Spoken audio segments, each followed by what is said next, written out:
Hello everyone.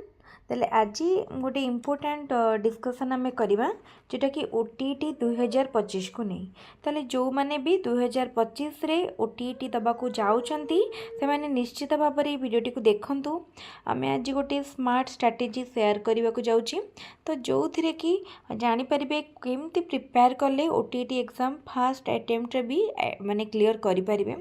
आ ए वर्षर OTT बहुत important कहीं आग को बहुत वैकेंसी बाहर को जाउची जूनियर टीचर जमती एसएसडी स्कूल बाहर थिला एससी स्कूल तो से भाई भाव में आहरी बाहर।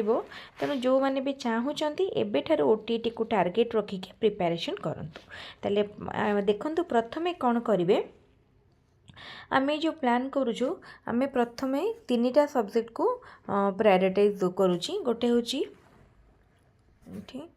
देखो कौ सब्जेक्ट को मु फर्स्ट देउची। फर्स्ट है सीडीपी होची बहुत इम्पोर्टेंट। आमे जेतेबेले ओटीटी रो कथा कहउचंती सेतेबेले सीडीपी होची सबुठारु इम्पोर्टेंट। फर्स्ट सीडीपी देन आमे करिबा ओडिया एंड इंग्लिश। ठीक है, ओडिया इंग्लिश सीडीपी ए 3टा पेपर फास्ट फेज रे हमको क्लियर करिया माने पढ़िया पई पड़िबो। फास्ट में एबेटारु जदि प्रिपेयर करूचंती भाबंतु 25 मार्च रु जदि आमे 25 मार्च रु क्लास करूचंती ताले 25 मार्च रु आरंभ करी 15 एप्रिल पर्यंत केवल ए 3टा पेपर ही पढ़िया।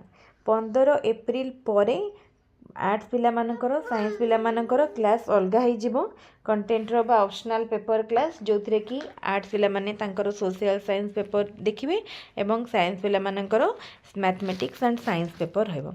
जो माने पेपर 1 पेपर 2 दुईटा जांक पई प्रिपेयर करूचंती सेमानक पई ए CDP Odia English almost same. तेनु एबेठारो प्रिपेयर करंतु।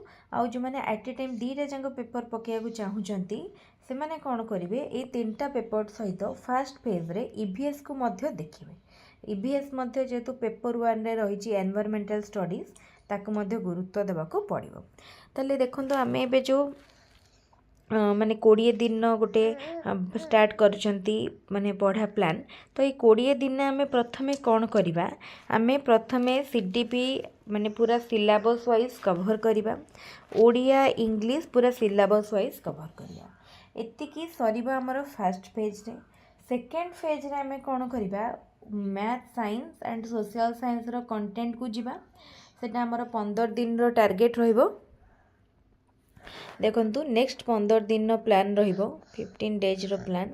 सेतरे आम कौन करवा मैथ रहिबो साइंस रहिबो एंड सोशल साइंस रहिबो। ये 3टा अलग अलग होगी रहिबो।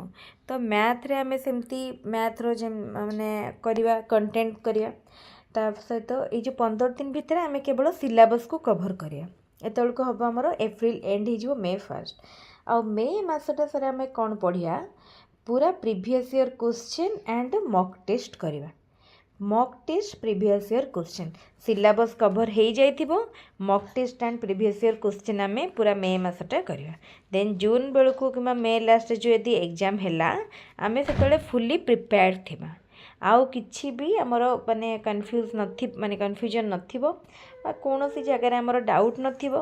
आम पाखे जो 2 मास को आम प्रॉपर्ली जदि यूटिलाइज कर नौचंती ताले इजीली आम ओटीटी एग्जाम क्लियर करि परिया। आम जेमती कहिथिले जनरल बा अनरिजर्व्ड कैटेगरी रो पिला माननकु रखिया को पड़िबो 90 एवं अदर कैटेगरीज पिला माननकु रखिया को पड़िबो 75। तेणु आप मार्क को कैटेगरी वाइज मार्क को टार्गेट रखंतु। एतकी मार्क रखापी मत कौ पेपर केते आनिया को पड़ो मुझे आउ गोटे वीडियो रे मध्य डिस्कस करी आउ गोटे वीडियो रे मध्य भल भाव में डिस्कसन करी। ताले आज वीडियोटी आमर मेनली थिला OTT plan and strategy. Then आम जो 15 दिन 20 दिन 15 दिन नेक्स्ट गोटे मासर target first 20 days then 15 days then 30 days एतिकी आमर टार्गेट।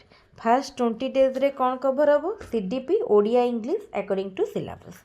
नेक्स्ट 15 डेज रे स्पेशल ऑप्शनल पेपर जोटा कि मैथ साइंस सोशल साइंस तापर 30 days रे all previous year question and mock test regular mock test बा पर्सनल डाउट मध्य क्लियर हो। तो ये जो रहा आमर प्लान 20+15+30 समस्ते निश्चित इजिली बुझीपारि प्लान समस्त को भल लगी निश्चित भाव में कहबी समस्ते जो मैंने भी ओटीटी प्रिपेयर करुँच आमर चैनल को एबेठारु सब्सक्राइब करनियंतु रेगुलर भाव में वीडियोर अपडेट पाई परिबे भल भाव में प्रिपेयर करने आम निश्चित सबू प्रकार हेल्प करूँ। पूर्वर ओटीटी सबू क्लास होती सबू प्रीवियस ईयर क्वेश्चन डिस्कसन करा आउ थे मॉक टेस्ट बहुत गुड़ाए कर तो जो मानकर जहाँ डाउट रही पे पचारि पारे कौन सी प्रोब्लेम ना आगु मत बहुत जन आमर नुआ नुआ जो स्टार्ट होता वीडियो अपलोड होता से बहुत जन आम चैनल थ्रू पढ़ी क्लीयर कर टेलीग्राम जनई टेलीग्राम चैनल थ्रू रे तो मु टेलीग्राम लिंक डिस्क्रिप्शन बॉक्स रे दे देबी टेलीग्राम रे जॉइन करेंगे जार जोटा जहाँ भी डाउट थी क्वेश्चन थी टेलीग्राम रे पचारि पारे तेल भिडटी को बहुत संख्यार निजर सांग मान सहित शेयर करूँ जो मैंने आग को जूनियर टीचर बा ओटीटी कि कौ भी टीईटी लगुच वीडियो को शेयर करूँ वीडियो जब भल लगुच लाइक करूँ आउ जदि किसी इम्प्रूवमेंट चाहूँगी कमेंट जन पारे ठीक अच्छे आज वीडियो कमेंट रखिए थैंक यू पुणी आउ गोटे नुआ वीडियो देखा।